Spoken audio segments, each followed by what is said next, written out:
And we're rolling. How's it going, everybody? It's John at the Washington Media Institute. I wanted to make a quick video to talk about a tool in Photoshop that I use a lot. I think it's a really, really powerful tool. It can be a little tricky to use sometimes, but once you get the hang of it, once you understand it, there will be times where no other tool can take its place. I am talking, of course, about the clone stamp tool.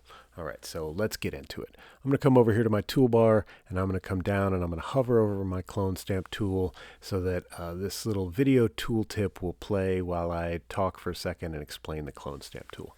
So what is the clone stamp tool? Basically, what it allows you to do is it allows you to use a paintbrush to paint with pixels that are already in your image, right? So you can clone pixels that are already there. Let me give you a really, really super short, super quick example.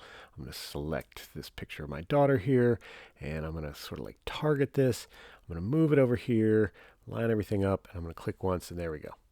Now look, I can do it again. I can select this picture of my daughter. I can move it over. I can click, and there we go. Now I've just cloned it so that I've got 3 daughters running through the snow here. Right now, this is not actually what I want to do, so I'm going to use Command Z to undo here. And let's talk about how to actually use the clone stamp tool.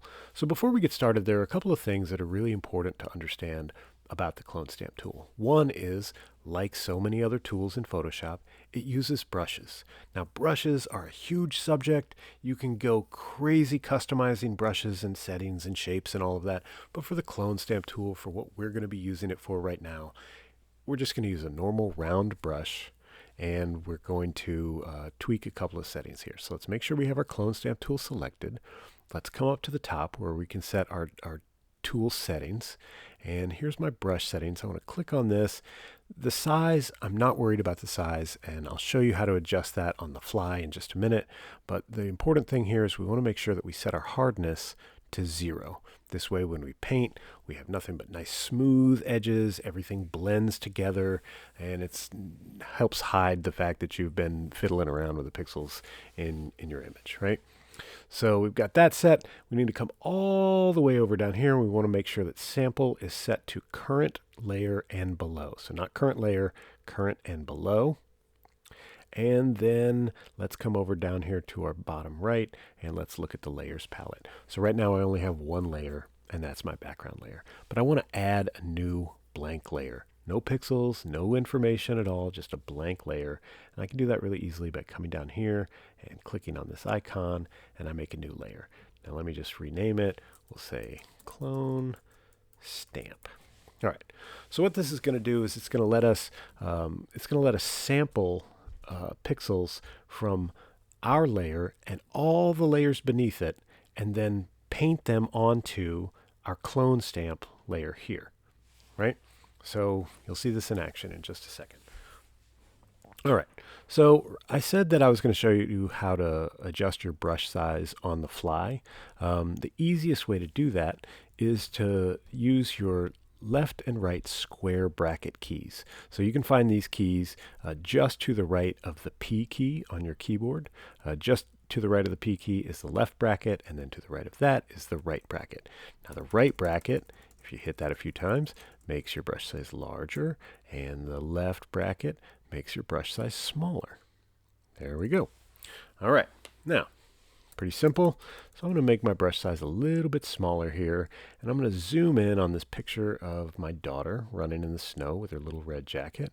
And I'm going to use some keyboard shortcuts for zoom, and that's going to be spacebar and the command key. If you're on a Windows machine, a PC, I believe it's spacebar and control.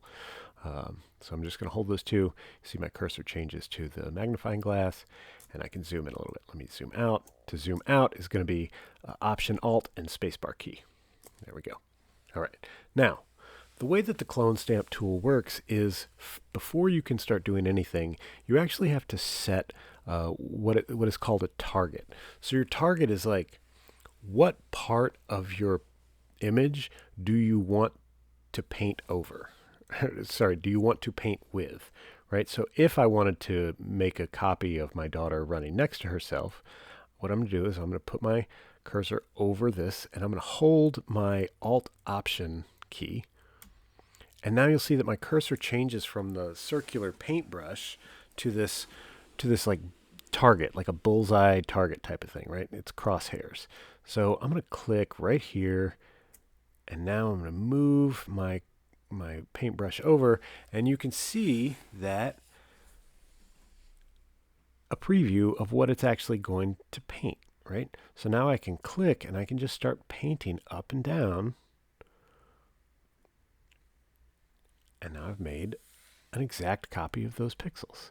I can do the same thing again. I'm going to reselect my daughter as the target, and I'm going to move over. And now notice I'm clicking and holding right now. If you look on the back of the copy of my daughter in the middle, the original, you can see these crosshairs again.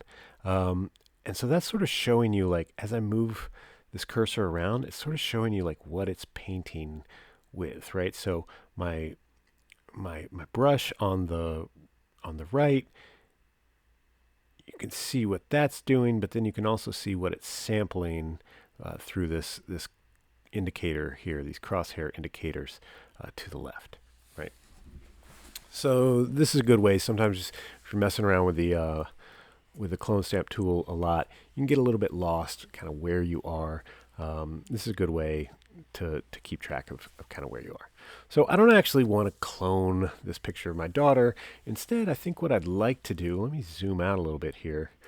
This is a picture of her running across a baseball field in the snow, and I'd like it to seem a little bit more dreamy, like maybe like there's a little bit more snow than there actually is, right? So I've got these areas here where I've got dirt and kind of like stones showing through, whatever it is, right? Just little imperfections in the snow. So I'm going to make my brush size a little bit smaller, maybe about like this. I'm going to choose a nice clean area of snow to sample. So I'll just hold Alt-Option to get my crosshairs, and I'll click once to target that area. And now I'm going to bring my cursor over this little blemish in the snow here, and I'm just going to click, and it's gone. And I'm going to do the same thing down here in this corner, and I'm going to click, and it's gone. Let me just go through and see. Now see, look at that. Now here, you can see that if I start painting here, because of where my target is, it's going to start sampling from the pixels for my daughter, which I don't want. So I'm going to select a new area to target, click, and just sort of keep stepping through here, finding little areas that I can clean up, make it look a little bit nicer. Right, nothing too much.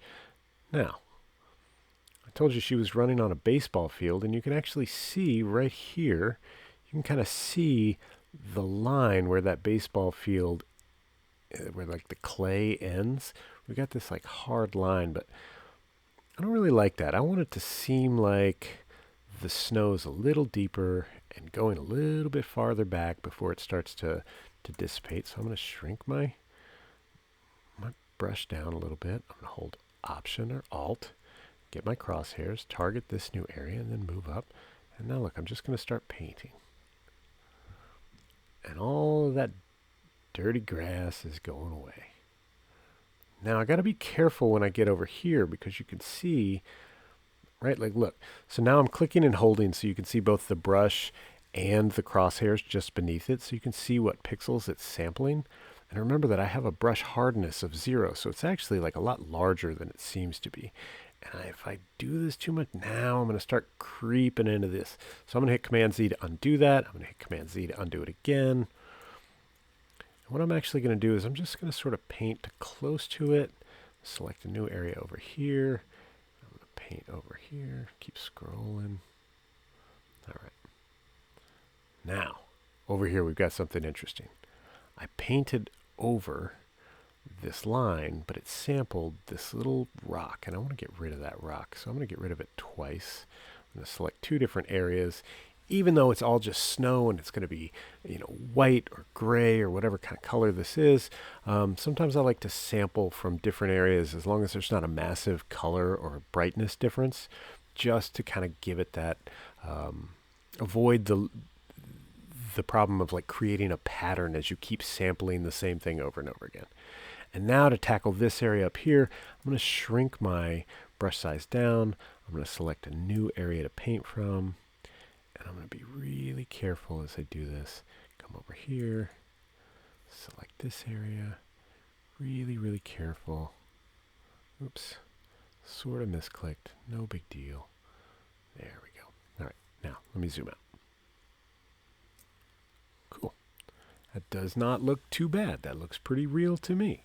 Kind of photorealistic. Now, if I turn my background layer off so that we can't see it, you can actually see all of the areas on my clone stamp layer where I painted.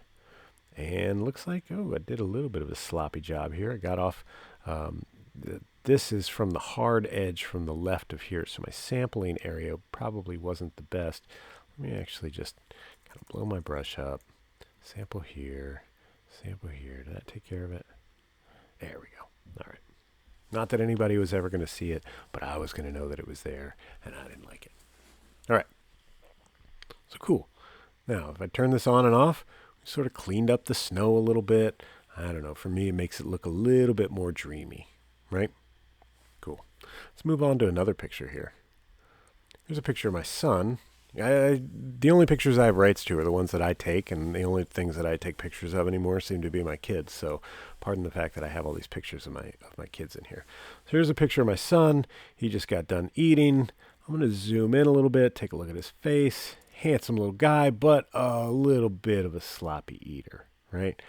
We know it happens sometimes, but look, he's got some schmutz on his face over here. He's got like a couple of crumbs on his lip. He's got, I don't know what this is, applesauce. And he's actually got like a little baby pimple here. The rest of his skin looks pretty good. So I can use the clone stamp tool to kind of clean this up a little bit, right? So let's follow through our steps again. I'm going to make a new layer. I'm going to rename it Clone Stamp. I'm going to select my Clone Stamp tool. Or I thought I was going to. I'm going to select my Clone Stamp tool. I'm going to set a target, and I'm going to set it, because we're dealing with skin here, right? Let me make my brush really small just so we don't have this distracting thing. Because I'm dealing with skin tones and like shadows and stuff, right? I need to be really careful what area I target to paint from. So look, if I come over here and I select this part of his cheek where the sun is shining on it, it's a lot brighter than this other area with crumbs. If I select this area and then come and click over here, well, even though that's a skin tone and I've sampled off of his face, that's clearly the wrong part of the face, right? That's way worse than what that little crumb was before, right? So what I need to do is I want to make sure that I'm selecting something really close to the area that I actually want to like stamp out. Right, so I just select just next to it, then come over here, and I'm just going to click once. Cool, done. Same thing over here. Select that. Boom, done. Let me zoom in a little bit on his lip. He's got this little spot on his lip. I'm going to make my brush size real small. Remember, I'm using my bracket key. Right next to it, hit Alt and Option, select that as my target, and click. Maybe one more little tiny one right here. Yeah, it didn't quite work. Get in a little closer. Brush size a little smaller. There we go. Now let's come deal with some of these little spots here on his chin. I think this is applesauce, but this is definitely like this little like baby pimple. Babies get pimples. I don't know. That doesn't seem fair to me. Like, you got to spend all of your teenage years and so many of your years in your 20s and sometimes even beyond dealing with pimples, but you also got to have it as a baby. Come on, man. Not fair. All right. So let's see. I'm going to select an area from like right next to here. Let's see what happens if I click and just sort of color over it. I'm going to undo that. I'm going to hit Command Z and just sort of like undo that a little bit. Maybe make my area a little bigger. Select here. See what happens if I click here. All right. That's going to be a little better. By the time we zoom out, you won't be able to really tell. All right, now this one's really large. I probably wouldn't actually use the Clone Stamp tool for this. Clone Stamp is great for like really simple blemish removal, but not great if you're dealing with like a full skin smoothing, which I think this applesauce on the chin would probably need. But look, I got this one other area right here that I don't like.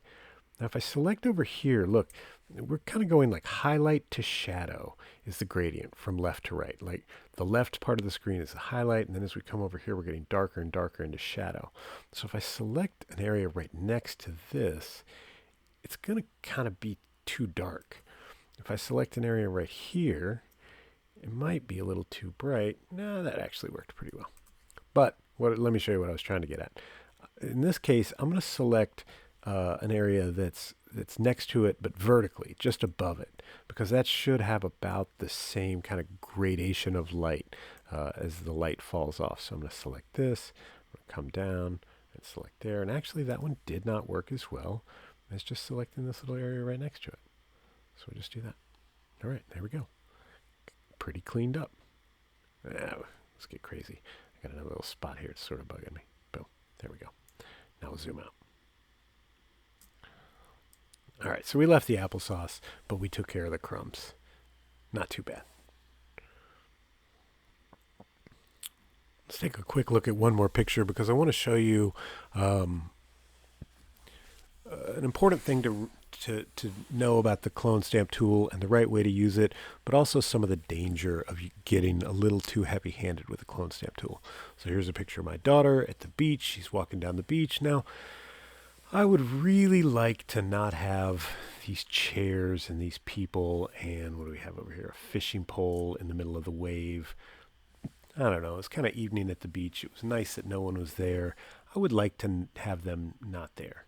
But I'm going to come over and deal with that in a second. Let's come all the way over to this side of the picture.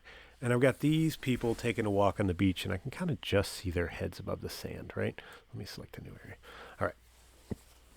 Now, how are we going to deal with this? Now, this is one area where, remember how I showed you when you click on an area, let me click here, I'm going to sample here, and then you can kind of see a preview of what you're about to paint.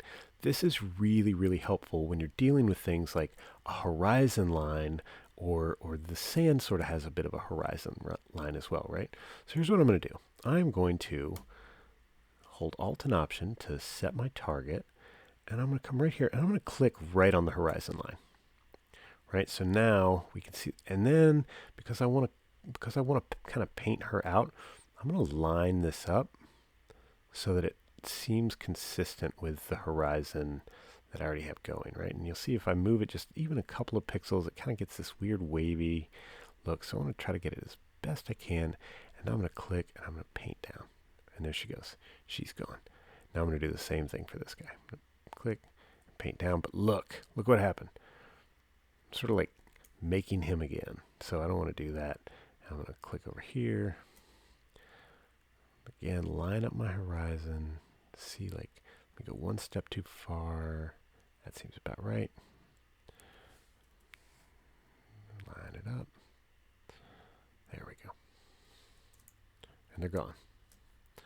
And they're gone fairly well. Now you can see here that I have a little bit of a repeating pattern, right? Let me get my arrow tool back here, right? I've got this sort of like doop, doop, doop, doop, doop.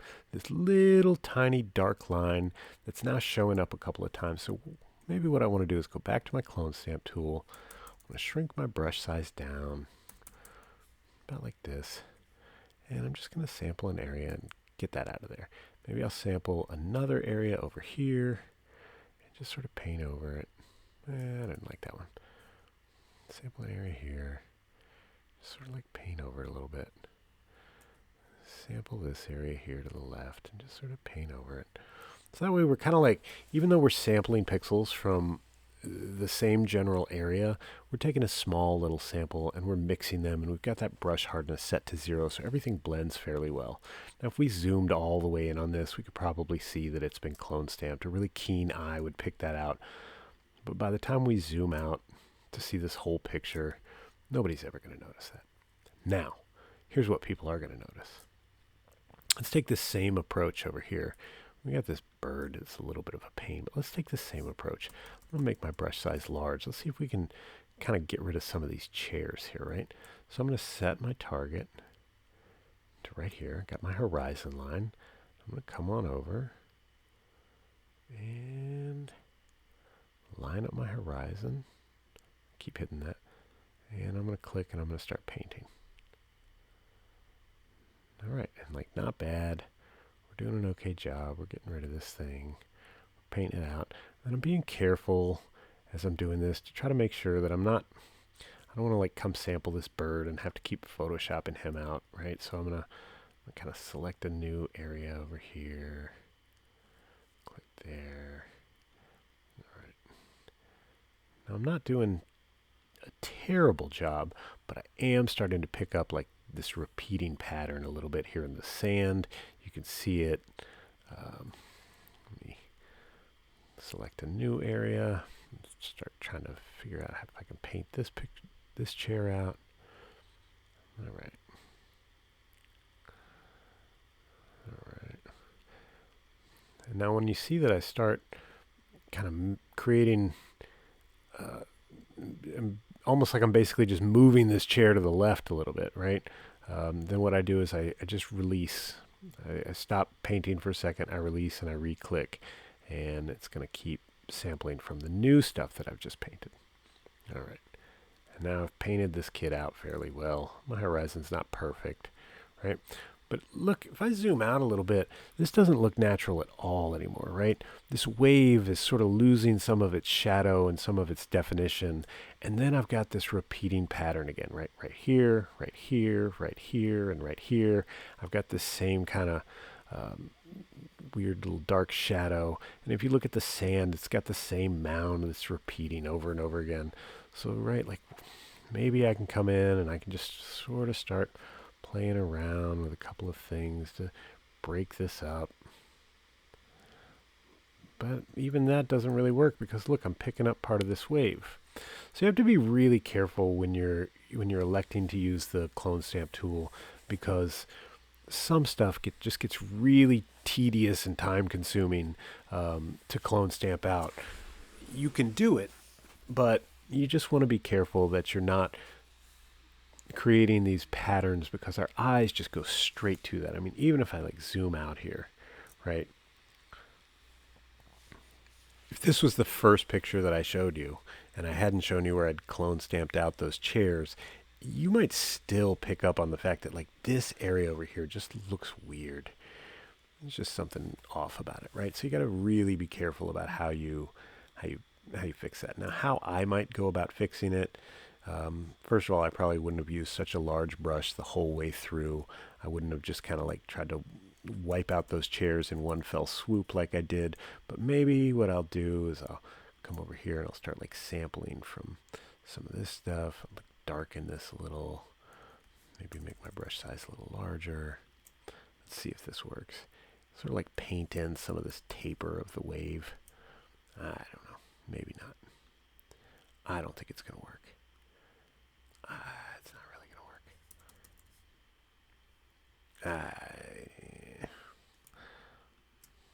I spent a lot more time with it, that's for sure. And you know, we got this